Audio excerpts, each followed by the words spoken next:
Hey listeners, these are your hosts Daman, Tiwana and Khyati Thakur, and welcome to another episode of Brown Girls Read Podcast, where each month we discuss our favorite books and how we experience them. Today, we are discussing a work of fiction and my favorite novel of all time, 1,000 Splendid Suns, written by my favorite author, Khaled Hosseini. Khaled Hosseini is known for his three best-selling books, The Kite Runner, which was also made into a movie, 1,000 Splendid Suns, and The Mountains Echoed. And I have been waiting for his fourth book for a very long time now. Me too. Yeah, why doesn't he write it already? I don't know. In this episode, we will share little glimpses from the book and discuss how we found the life and the characters relatable. Or not. Yeah, or not. Okay, so I'm already eager to discuss this, so I'll just talk about the protagonists first. The protagonists in this story are two women, Miriam and Layla, both born in different generations in a war-torn Afghanistan. Now, what I personally like about this book is that, first of all, a male author wrote about the struggles of two female protagonists, and he has done it so beautifully. Like, there have been moments when I have cried thinking about these two women. Secondly, why I really love this book is that it gives me an insight into what happened in Afghanistan. A country that was so forward-thinking, so developed at one point, completely came crashing down. Now, you could definitely read about the nation's history on Wikipedia, or you could read this book and go on a beautiful, sad, emotional journey with Miriam and Layla and get an inkling of how these events really affected the people who were living there at that time. I totally agree with you, Khyati. I would not have imagined Afghanistan being that forward at any point, given what we have seen or heard about that country during our lifetime, right? Going through the story with Layla and Miriam and learning what was Afghanistan like in those times was kind of an eye-opener for me personally. Yeah, I know. And then finally, what I like about his writing and his stories are that it just touches your heart and they create a sense of responsibility in you about refugees, their lives, their struggles, and it actually compels you to do something about it. He's basically spreading awareness about the country, about the state of his country through his novels. Not just his novels though. Did you know he's also very actively involved with the UN and does a lot of work for refugees? Yeah, I came across his Instagram profile recently. Of course. Given how much time I spent on Instagram. And then I got to know about all the work that he has been doing. This was the first Hosseini book that I read. And then I went back and read all of his other books. And, each and every one of the novels is as heart-wrenching as this one and as beautiful and heartfelt as this one. Also, I would like to give our listeners a disclaimer. Be prepared to experience a roller coaster of emotions when you read this book. Without wasting any more time, let's just jump to the story now. The story begins with Miriam. Miriam is an illegitimate child of Jalil and Nana. Jalil lives in Herat, a city in Afghanistan, and is a big businessman. He gets his house help, which is Nana, pregnant. Unable or unwilling to face the consequences of what he has done, but still utterly ashamed of it, he puts Nana in a remote part of the village called Daman. Miriam is Nana's daughter who is growing up in Daman. That's how the story of Miriam's life begins. The first sentence in the book is, Miriam was 5 years old the first time she heard the word harami. And it made me think, how old was I when I heard this word? For those who don't understand the word, it means a bastard child. I was just remembering that I would have been probably 7 or 8 years old, or maybe even younger. Words like harami, they were so normalized in the society when I was growing up that I didn't even feel they were like curse words or something. Yeah, I agree with you. Like in India, Indian society is kind of like that. But you still knew, right? It's not a good word, but it somehow was in that gray area that it's not a serious curse word for sure. And many years later, I would learn what that word actually means and how hurtful it can actually be to someone when you say words like that. Yeah, I didn't even know the meaning of the word till now, like till I read this book. Wow, so. You escaped the society for too long, I guess. Yeah, I guess. Thankfully or not thankfully, I don't know. Yeah, I think it's a good thing. Ignorance is bliss sometimes. So there's a sentence in the book about her being a harami that she thinks to herself, it was the way Nana uttered the word, not so much saying it as spitting it at her, that made Miriam feel the full sting of it. That's how these slurs work, don't they? You don't really need a dictionary to understand that there's a strong contempt behind it. Yeah, I think I get it. I get what you mean. And another thing that bugs me so much is that why are these kids being called harami or something? There's a man who abandoned a woman with his child, yet he goes on with his life unaffected, unaccused. He gets called no names while the child is harami and the woman is a immoral, characterless woman. And the perfect example for this is Jalil, Miriam's father here, who already has 3 wives and 9 children, is a rich man. Society accepts him while Miriam and her mother are outcasts. I see what you mean, and Jalil is clearly the bad guy who did a bad thing and didn't even take responsibility for it. You can see the extent of patriarchy in this, although from another perspective, not to give him any credit, but he still feels a little responsible for Miriam. Like, he comes to visit her sometimes, he tries to make her happy with his stories. You get a sense that even though he's not strong enough to accept them because of society, he still cares a little bit about what he has done. And maybe it's true that it's his idea of penance. You know, Jalil is one example of what I love about Hosseini's writing. Time and again, they show this idea of his penance, right? Which is mostly heard from Nana's perspective. So there's a lot of bitterness, of course. But to me, at times, it seemed like he's a man who's caught between 2 worlds. Yeah. He cannot accept her because then his in-laws would probably beat him up. He will lose all social standing and there would be a lot of discord in that world. And I don't think he could justify that as being worth standing up for his house help. Right. Maybe the society is to blame for all of this. In the end, isn't it? Yeah. But I also see like a soft side, maybe an ounce of some moral values in him, that he keeps coming back. He builds their house all on his own. I think because we know that in that society, he could have easily done none of it and it would have been okay. That's why I feel like there's this good side to him as well. We also know that Nana had no one to support her. Her father, great support, right? He fled the scene as soon as he found out that his daughter was pregnant. And I know.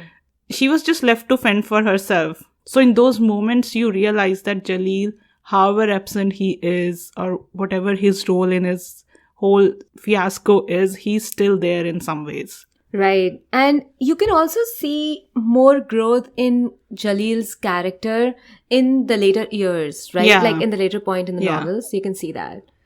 And since we are talking about Miriam's parents here, Jalil and Nana, it's important to talk about Nana and her relationship with Miriam.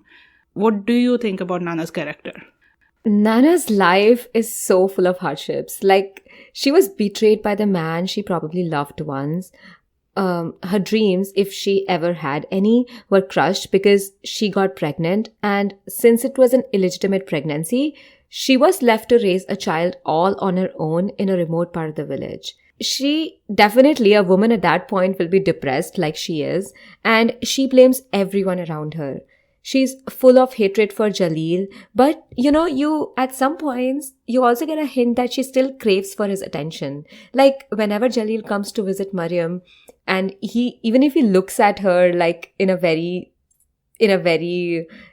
sneaky way, she would blush. Yeah, there were flavors of that. Yeah, and that is so, I feel like that is so reflective of the woman in every part of the society. Like, how they crave for a man's attention even when the man has put them down so many times in their lives. And there are so many examples of that around us as well.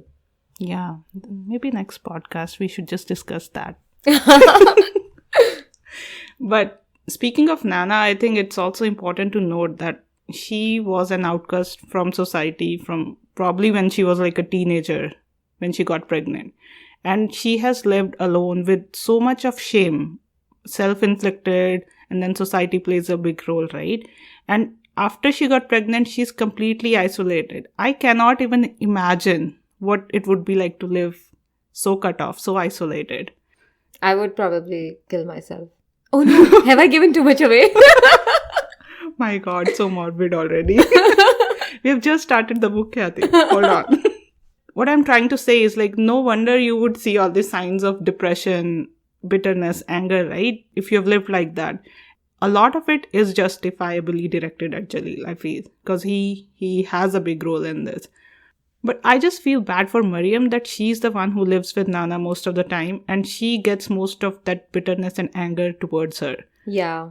Nana was clearly depressed and we see how it actually affected Miriam's life even more in that moment and in the years to come.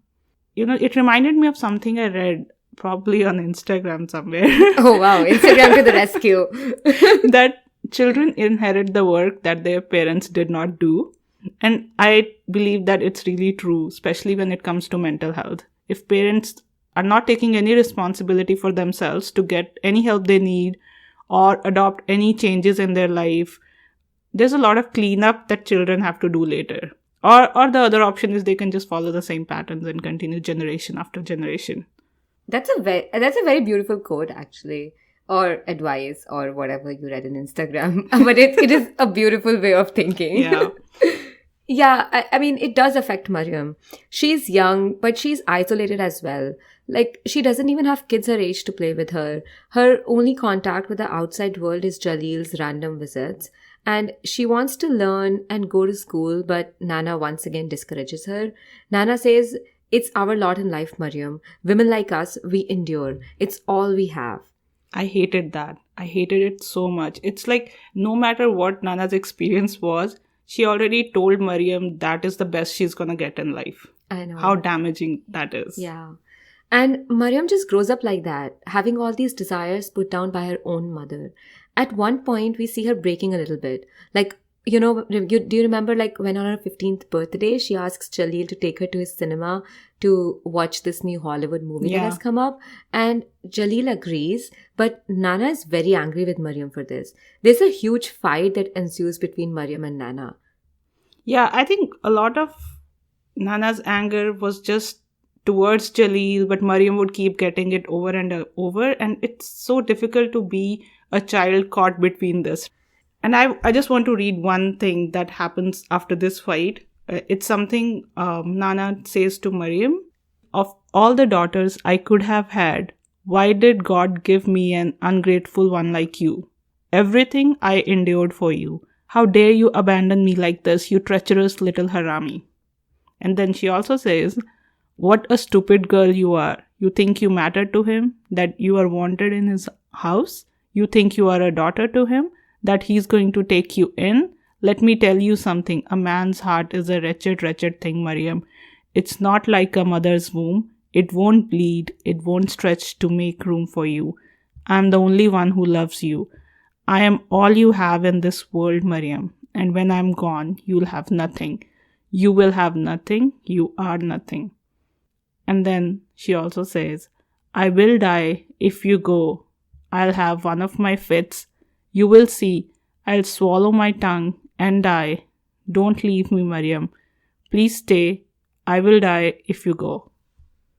Yeah, this was the biggest fight that Nana and Miriam had, and I was so mad at Nana for this. I know. And you know what? This was so reflective of a very prevalent dynamic of South Asian upbringing to me. How parents use guilt to control or shame their children. You know, they act like they did some great favor by bringing their children up. Oh, don't even start me on that. I think it's just so unfair how they use all this guilt tripping. Like, it's so destructive for your growth, independence, and sometimes I feel like maybe the bottom line of it is they want the children codependent and like eternally grateful and indebted to them. How Nana says like, "I'll die if you go." These kind of death threats, it's also not unheard of. Like, honestly, suicide is not easy and it's not a thing that you should be lightly throwing around. But there have been so many cases I've heard where parents like emotionally blackmail their children to marry their parents' choice or not go for quote unquote love marriage.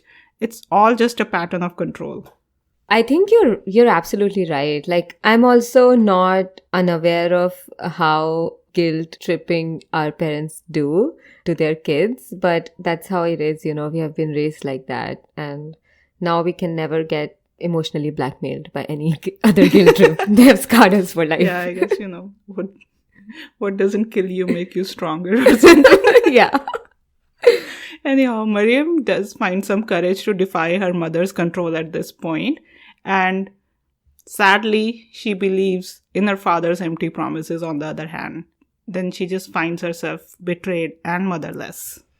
Yeah, so just to give you some context of what Daman just said, Miriam was waiting for Jalil to show up on her birthday to take her to the cinema, but Jalil doesn't come. So Miriam decided to go to Herat all by herself to Jalil's house. And that's when Miriam and Nana had this huge fight. Now, here you can see that she acted like a typical teenager. She's obviously tired of her mother's bickering and constant abuses for her father, a father who she adores and believes is the best person in the world. Yeah. She found Jalil's house in Herat, and when his driver told her that Jalil is not at home, she waited one whole night for him to return. She could do anything for the people she loved. But for the first time, she sees Jalil for who he really is and how empty his promises were. Heartbroken, she runs back to Nana, only to find that Nana had killed herself. There was such a sad point in the book and like in Miriam's story. I was so mad at Nana and probably even more at Jalil. Yeah, you know, like, I think Nana is basically a representation of women in third world countries. She fell in love with a businessman who got her pregnant, abandoned her.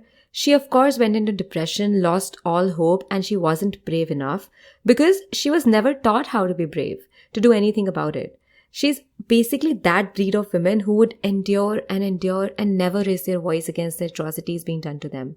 The idea that they're a failure was put into their minds by the society itself.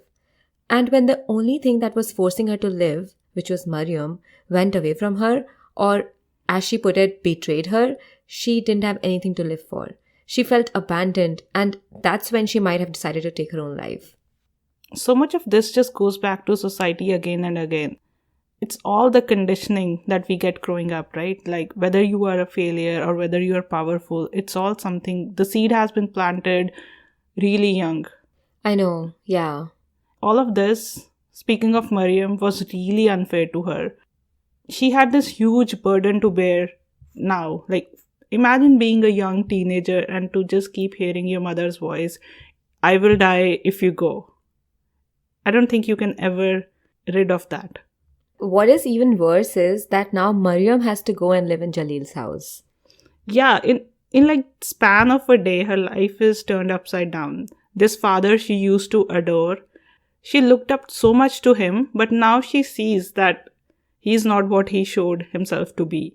And she hated her mother over the years because she loved her father and her mother did not agree and she was so angry with her all the time. But now when she realizes there was truth in Nana's words, her mother is not there anymore. I know. And I don't know how you would process such a big change. Like, what does a person hang on to at this point? Yeah, like a 15-year-old girl, I don't know. You know, it doesn't get easy for Miriam from here. Like, while Miriam was in the mourning phase still, Jalil's wives had other plans. They wanted her to get married. 15 years, it is a good age for girls to get married who are not their daughters. Yeah. Because their own 15-year-old daughters are being sent to school and preparing for universities. Well, Miriam is obviously not welcomed by rest of Jalil's family. She is this reminder of their husband's disgrace. So they plan to get her married to an older man, Rasheed. It's so sad that one last time she again sort of looks at Jalil for support, but at the same time you see that she has kind of given up on him and she doesn't expect anymore. She did have a moment of revenge though with Jalil. She tells him that she used to worship him and he says that he will come to visit her, but she said that she doesn't want him to. That's probably no closure, but it's all they'll have for a long, long time. You see that she has given up. She just gets married and goes to Kabul with her husband. Alright then, let's discuss more of the book after this short break.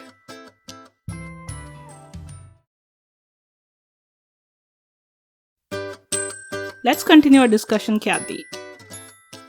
Speaking of her husband, enter Rasheed. Rasheed is a 45-year-old shoemaker who lives in Kabul. He was married once, but his wife died during childbirth and his son sank in a lake. He is basically interested in marrying Miriam because he wants another child, more precisely a son. That's all that he wants from this marriage. Also, just to specify again, Miriam is 15 years old and Rasheed is 3 times her age. I have to tell you something. The way Rasheed's first impression has been described through Miriam's eyes make it actually seem like Beauty and the Beast, where Rasheed obviously is the beast. Tall, thick-bellied, broad-shouldered, smelling of cigarettes. They get married, and actually that moment where Miriam looks at Rasheed after the wedding and thinks to herself, this is the face of my husband. My heart just broke at this point. It was so disheartening. I expected a different Rasheed altogether when I was reading the book for the first time. I mean, 45 years old, but handsomer. A tall, dark, handsome, white-haired man. Oh my God. You have been watching too many movies, I think. Yeah, that's what movies have done to us. This is too close to real life, damn it. Speaking of real life for her, the first week in Kabul, Miriam goes out to fetch water and she is swarmed by the women of the village. All of them start inquiring about her, where she's from. You see that interest in a new young bride. But what's funny, or I don't know, sad, is that within a span of few minutes, the conversation just goes from her hometown to whether she would want a boy or a girl. And they just start telling her, unsolicited advice that boy is better because they take the family name ahead. But on the other hand, girls stay back and take care of parents. All of this sounded so familiar to me because we have seen and heard undertones of this in life around us. Don't even get me started on that. I have recently just had a huge fight with my mom on this exact same topic. Okay, I guess I'll not touch on that. A week into their marriage, her husband reminds her that she needs to start acting like a wife and that this is not a hotel. So she spends all day cleaning and cooking, but he comes home and notices nothing, takes all of it for granted, obviously. She is so disappointed that he does not notice the clean windows, the floor she swept, and, the missing cobwebs in the house. Aww. But then he notices the food and gives her sort of a backhanded compliment on it. And she's just happy with that. In the beginning, Rasheed looks like a rational guy. He doesn't like to see women cry. He doesn't believe in superstition. He doesn't make any moves on Miriam. And I was like, yes, this could work for Miriam. They could become great friends or something. But again, movies. And all my hope is destroyed. He gives her a burqa to wear because he thinks that a woman's face is her husband's business only. A woman is a man's pride and honor, as he puts it. I should just read exactly what he says to her. I have customers, Miriam, men who bring their wives to my shop. The women come uncovered. They talk to me directly, look me in the eye without shame. They wear makeup and skirts that show their knees. Sometimes they even put their feet in front of me. The women do, for measurements. And their husbands stand there and watch. They allow it. They think nothing of a stranger touching their wife's bare feet. They think they are being modern men. Intellectuals on account of their education, I suppose. They don't see that they are spoiling their own nang and namus, their honor and pride. But I'm a different breed of man, Miriam. Where I come from, one wrong look, one improper word, and blood is spilled. Where I come from, a woman's face is her husband's business only. I want you to remember that. I want to slap Rasheed right now. I know.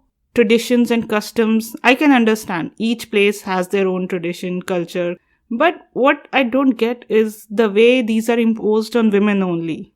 The way all of the weight of this so-called honor is put on women's shoulders. All freedom is just stripped away. Be it under any fear or, this pretense of caring. I hate that so many women don't get to choose, and that is exactly what happened to Miriam. She wears the burqa, and the next day Rasheed takes her to show her around Kabul. Now, let's take a moment to talk about Miriam here. She's 15 years old. You would think that she might have learned a lesson by now, that everyone is somehow selfish. But she hasn't. Rasheed compliments her food and she swoons about it. Rasheed gifts her a shawl and she thinks that it's a true gift. Maybe it is a true gift, but she's so eager to ignore all the red flags about him. You can also see that she does have a sense of what she's missing. In Kabul, when they visited the rich part of town, she saw that women were not wearing burqas there. Women were wearing skirts and they were going to offices. It does make her realize how her life has turned out to be, which is a very sad realization. She does aspire to be like them at some level, but she also knows that it's not possible for her. The day when he takes Miriam out to show her Kabul, you almost feel hopeful, despite the fact that she's being made to be a certain way to appease him, wearing burqa, hiding herself from people.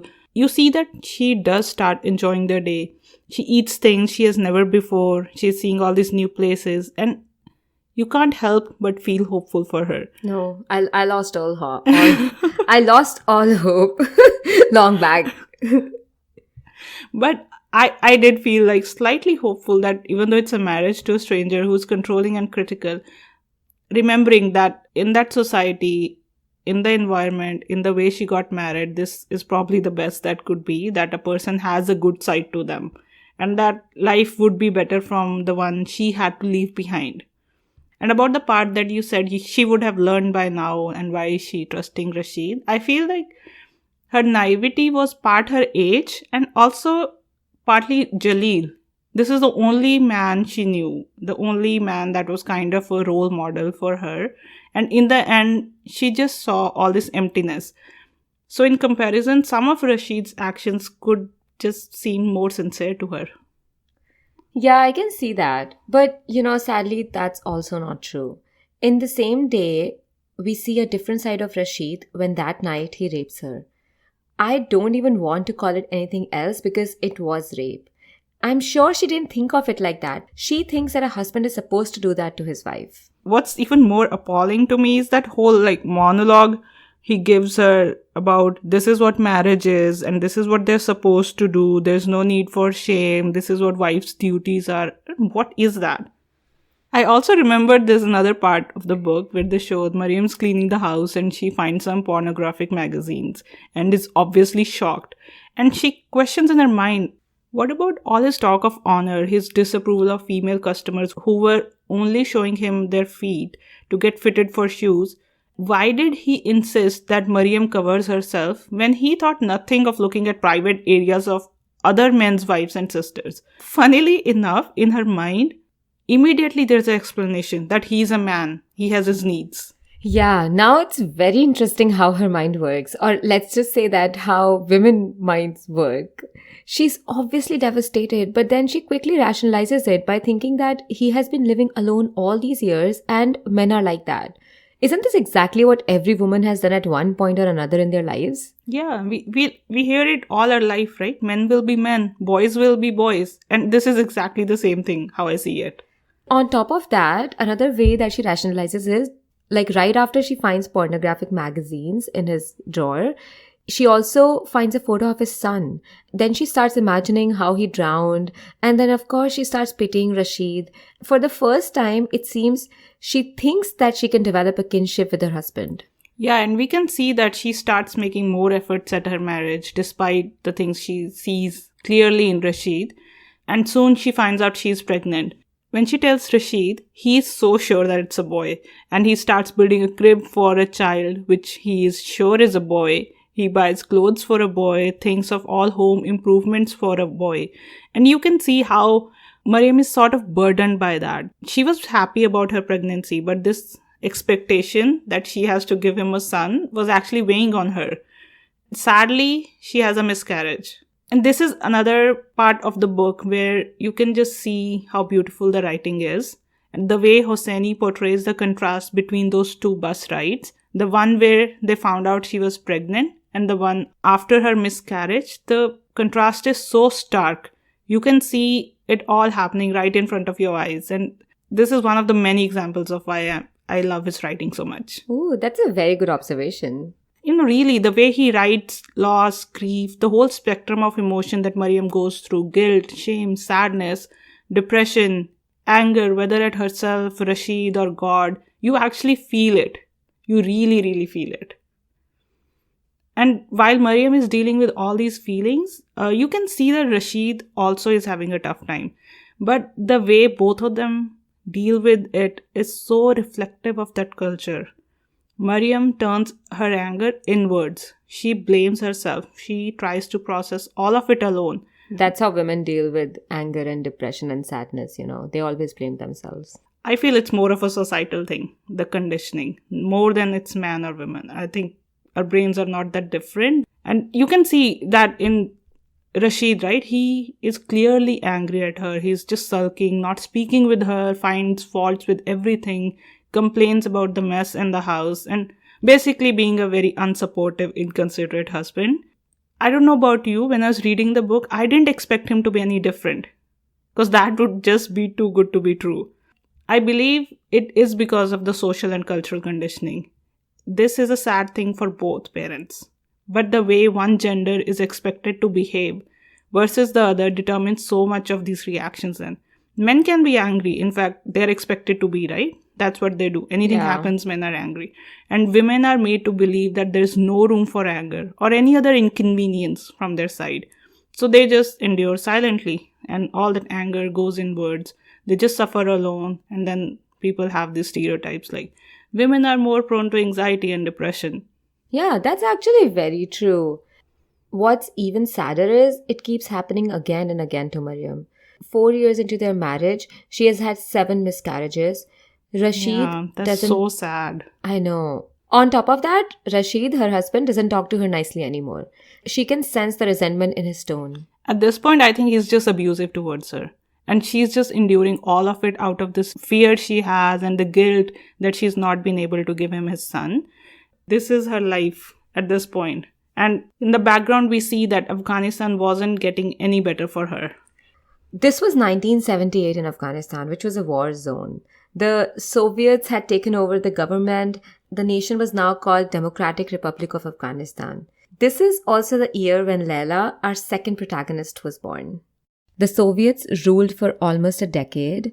One good thing that Soviets did was providing education for all women.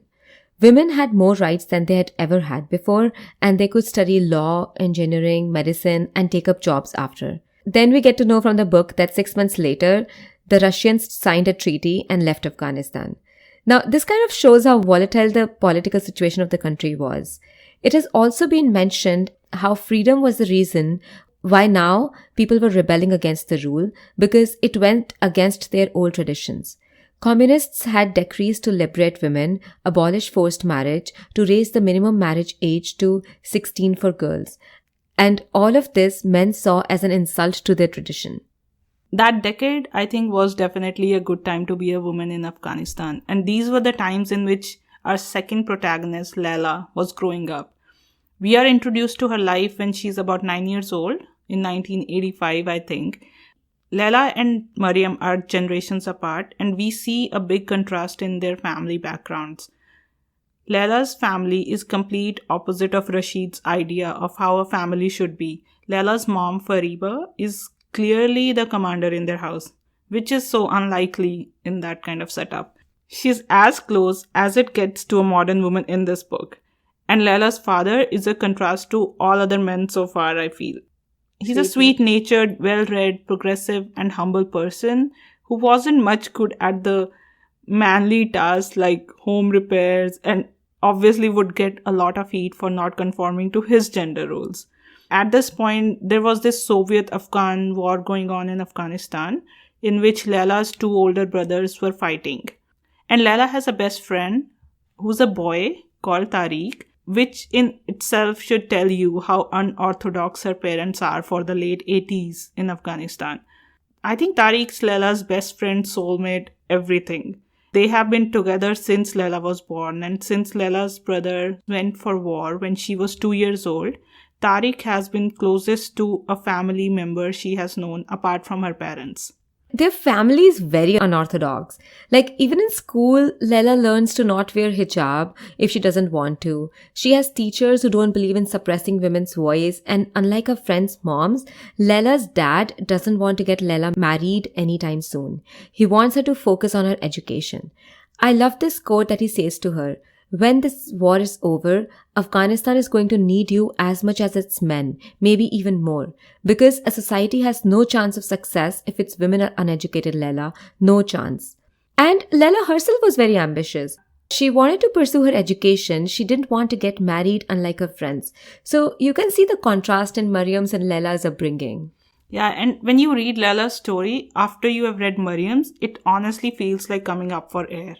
Her supportive and forward-thinking parents and presence of friends and companions in life, all that laughter, happiness, it's so opposite from what Miriam's life has been.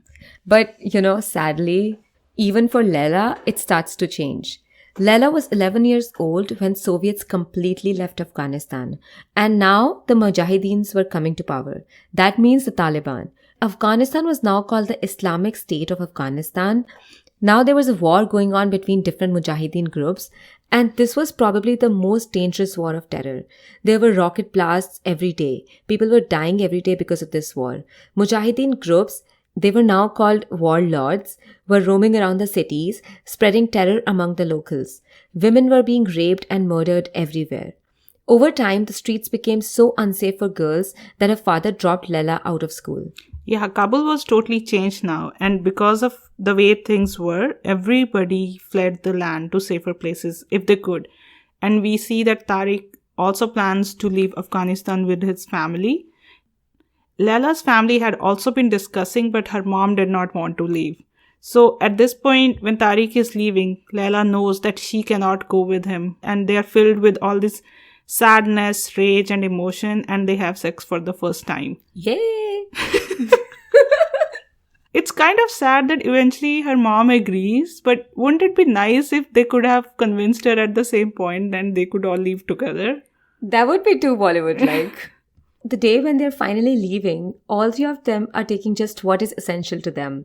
Her dad is standing in front of the study and he says, "You know the old bit, you're on a deserted island, you can have 5 books, which do you choose?" So I have a question for you now. No, don't ask me this question.